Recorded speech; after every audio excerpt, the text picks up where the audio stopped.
So when was your first involvement in activism for AIDS?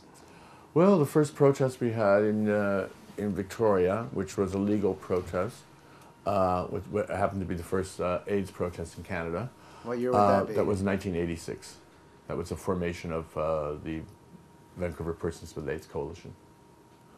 And then we had a protest at the Fantasy Gardens, which would have been 1989.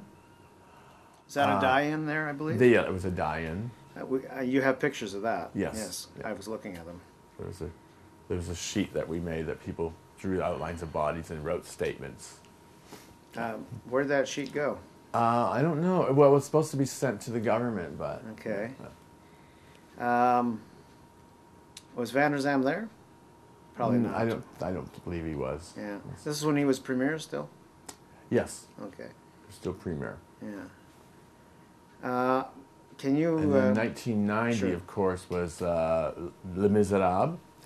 And 91 was his State of the Province address at UTV Studios. January 29th, 1991, when I was on the hood of his limousine. And I was dragged off and got charged with damaging the property of British Columbia and later acquitted in court. You have a photograph there, right? Is that from... Yeah, oh, this photograph is from... this is Vander Zalm stepping over me when Lillian tripped at Les Miserables, Queenie Theatre. Oh, that's August 24th, 1990. Hang on there. I'll focus on that a little better. That was published in the Vancouver Sun paper. And there you are between his legs. Yes.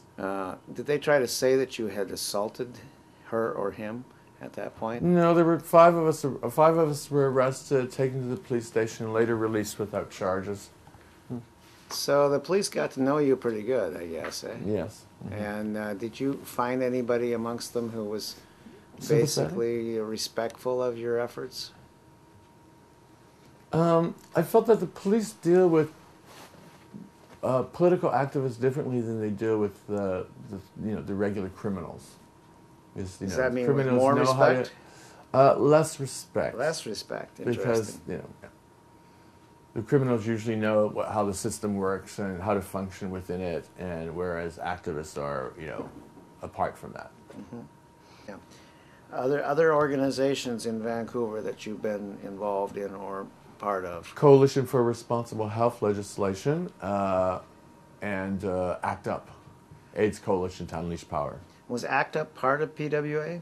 No. It was a separate organization. Yes. Who created that? ACT UP was formed a meeting that David Lewis had in 1990 and in his backyard, and there were about a couple hundred people, I gather. Were you there? Do you remember that meeting? Oh, okay. That was where?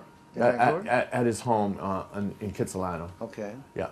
And ACT UP was formed at that time. How many people were showing up at that first meeting? I believe there were a couple hundred in his backyard. It was quite full. Wow. Yeah. And so this was... And the media, too. Of course, we had to kick the media out. This was a largely ad hoc kind of organization? Yes. No formal structure to it? Well, Coral had just simply fallen apart because of lack of interest, I gather. Coral only had like 3 protests during Coral, Coalition for Responsible Health legislation, had only about 3 protests, and it seemed that there was a lack of interest anymore. Who formed that? Several organizations, like Dan Geenan was involved in that. Paul Craig. Patterson, what was his name?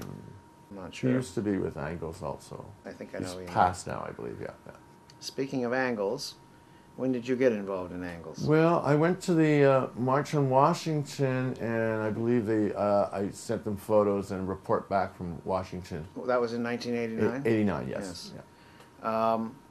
That was a very busy year for me. Yes. Can you describe that march a little bit for us? The March on Washington? Mm-hmm. That was the second one. Yes. I attended the first one, but not the second, so I'm kind of curious about the second one. There were other days of actions. We had a march on the Department of Health building where that was occupied by members of ACT UP.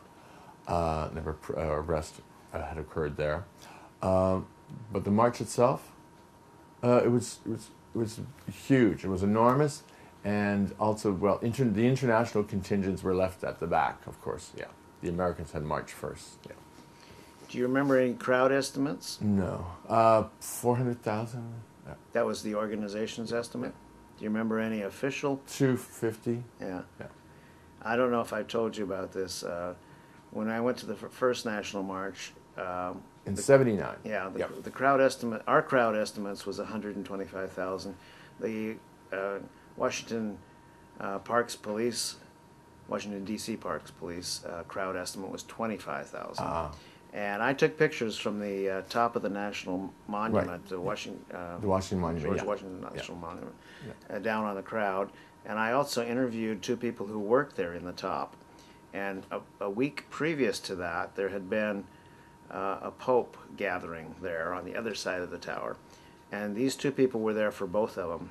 And the Parks Police described that crowd as being 275,000 as opposed to our 25,000. Yet both of these people I interviewed said the crowds looked identical in size to them. Years later, the Million Man March on Washington successfully sued the Washington, D.C. Parks Police for purposely underestimating their crowd size, and got the power to make those estimates taken away from them permanently, which was very fulfilling for me, because I did this little coming out show thing about how they ripped us off on our crowd estimates. So that's why I was curious about the numbers then. And did you attend any other big events in the United Quilt States? displays. Yeah. That was in the U.S.? Yeah. And presumably you attended it here as well. Yes. When did you first get regularly involved with angles? You mentioned earlier that... Probably about 89, 90, yes. Because I became a photographer with angles, and I would work in the darkroom. So, approximately 10 years. It went under in 1998. May of 98 was the last issue. Okay, so after angles...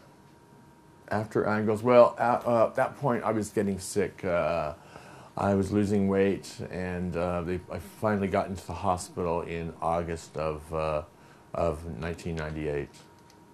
And I was there for just short of 3 months. And they removed a quarter of my intestine and a quarter of my colon.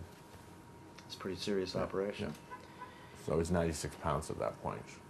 And this was this after or before triple drug therapy? This was before triple drug. So you were on AZT for a while? Yes, I'd been on AZT. I've also been on the D drugs, DDI-DDC, which are suggesting now, I've heard suggestions that it's one of the causes of neuropathy, which I suffer from now. Yeah. Are you on triple therapy now? Yes, I am. And that's helping you? Truvada Steve, I've been on it for a few years. My blood counts are quite up. They're over 500.